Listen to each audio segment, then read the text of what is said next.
Alright everyone, we start off today talking about Eagle Pass versus Brownsville. Yes, the competing Biden and Trump border visits actually. It was pretty predictable, the outcome of that. It wasn't even close. Joe Biden goes to Brownsville, right? And he goes to his little ceremony. There was some ICE agents and other people. It was kind of like a miniature rally. It was a small crowd of maybe a couple hundred people, I think. You know, you have some other like staff and shit there, and some of the feds, some of the glowing ones. And he briefly remarks on the border. He mysteriously then pivots off into climate change for an extended period of time. And then at the end of that, when he's supposed to go over to the side and do a little bit of a meet and greet, he literally wonders out loud where he's going.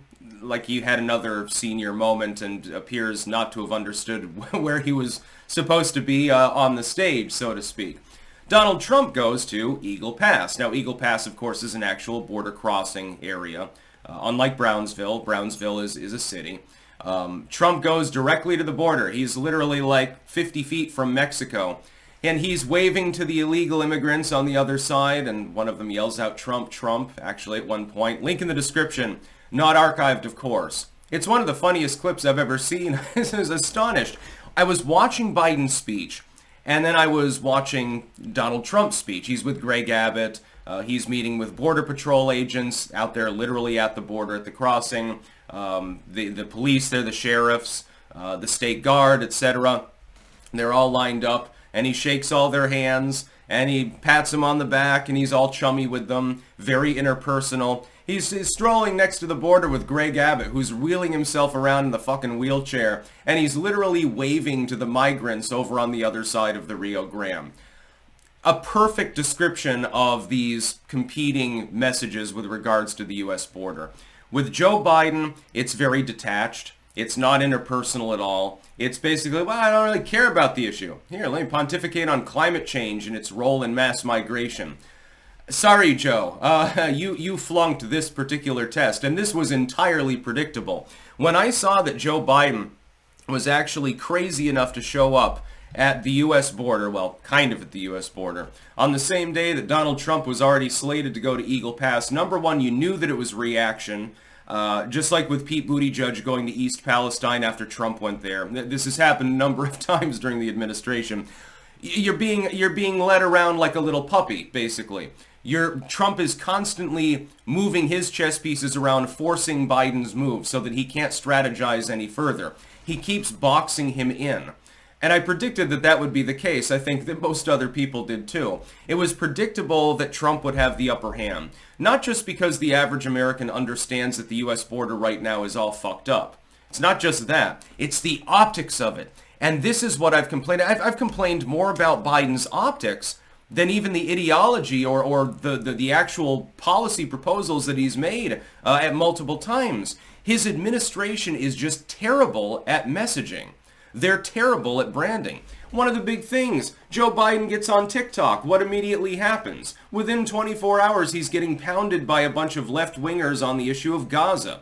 Doing the dork Brandon thing. Whoa, Dark Brandon here on TikTok. Ooh, spooky. Haha, I'm the big man himself. You're not making your own TikToks anyway. You have to have 3 staffers help set them up. Donald Trump will just whip out his phone and take a selfie of his guacamole or something like that as a Trump Tower taco salad, pop it on Twitter or something like that. It's very spontaneous. Sometimes this leads to problems. More often it leads to successes, you will know. I mean, look, links in the description to the write-up about Biden's border visit, and then that just that one clip from Donald Trump's border visit. Isn't this like night and day? They are completely at opposite polar ends of the spectrum. Trump is hamming it up. Biden doesn't know where he is. Trump is giving a sane address, praising the people of Texas, saying, well, you know, Greg Abbott's doing a great job. All you people out here, you know, you're putting your life on the line and trying to secure the border. I congratulate you all. You're doing a spectacular job. By the way, if you re-elect me, we'll be doing this on the rest of the border too, on steroids. So, yeah, Abbott's doing a good job. And by the way, naming him actually as a possible shortlister for VP. I don't think taking Greg Abbott away from the gubernatorial slot would be a good idea. And having I hate to tell you, again, optics matter. Trump knows this, Biden apparently doesn't. Having a running mate that is not able to walk is not necessarily the greatest idea. I don't have a problem with Abbott. I like what he's doing at the border. Some of his policy proposals are really good. He's one of the top tier governors that are currently in the United States. Yes, I know to some Texas people you'll say, well, he didn't do anything until the last year, until election season. But he's doing it. That's definitely more than the governor of California is doing. It's more than Joe Biden's doing. Give him a goddamn break, okay? Sometimes you have other priorities. You know, like removing anti-gunnery, he's gotten that accomplished. Ken Paxton, by the way, the AG down there, also doing a very, very good job in the legal sense. He almost got thrown off. He managed to prevail. The Democrats are really salty over that one. Oh, he's a fraud. Oh my God, he's corrupt. Well, I mean, he's still the acting attorney general in Texas, so fuck you. Give him a pass. But Trump is effectively saying, I like what you're doing. I wouldn't have any problem with the state of Texas, by the way, superseding federal authority on the border if we're incapable of solving the problem, because I support the basic premise. Trump is effectively patting Greg Abbott on the back and saying, if I'm reelected, you can continue to do this. I won't stand in your way. I'm going to be helping you. Joe Biden comes out. He ignores that issue entirely, other than to castigate Greg Abbott. The Texans have flown the Cooper, man. The feds have authority at the border, even though they're not using that authority to actually do anything. Joe Biden then meanders off into issues that have nothing to do with the border. Why even show up at the border? You know what people are expecting with regards to what you are going to address. Why show up at all if you're then going to start talking about something that's only in the most tangential sense, even semi-related to the topic that everyone wants to hear about? It's night and day. By the way, daytime happens to be Donald Trump. So Trump's shining face on the sun and Joe Biden's little weepy moon, basically, is the flavor of the day. I couldn't understand, and I still don't, and I never will. Who in the Biden White House, who in God's name, is advising him to do these things? East Palestine, a year on. Sending Buttigieg a week after Trump shows up. That was a double hitter with, double misser really with East Palestine. Showing up at the border right when Trump's there, knowing that he has the upper hand on the issue, and knowing that you're going to meander off and not even talk about the border that much. And then you're going to get lost on stage, forget where you are, which is literally what Joe Biden did. Oh, where am I supposed to be? Where am I going? Who am I? What fucking year is it? Is it 1975 or 1979? Come on, Jack. Give me a cue card. He had no clue what he was doing. At some points, literally no clue where he needed to go. On a stage that's like fucking 30 feet wide, he didn't know where he was supposed to stand. Trump's just tigering around next to the border, waving at migrants. And he seemed to have had a great time doing it. It's one of the most mimetic things I've ever seen.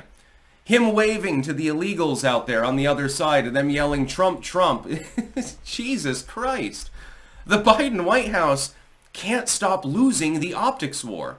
Even if you agree, to the two liberals out there who park on the channel just to downvote my videos and to bitch and complain and wait to report anything that I say, can I please ask you something? Are you honest enough to admit that even if you like Biden's policies, you agree with having an open border, you hate guns, etc., etc., can you please agree to one thing, and you're being disingenuous if you don't?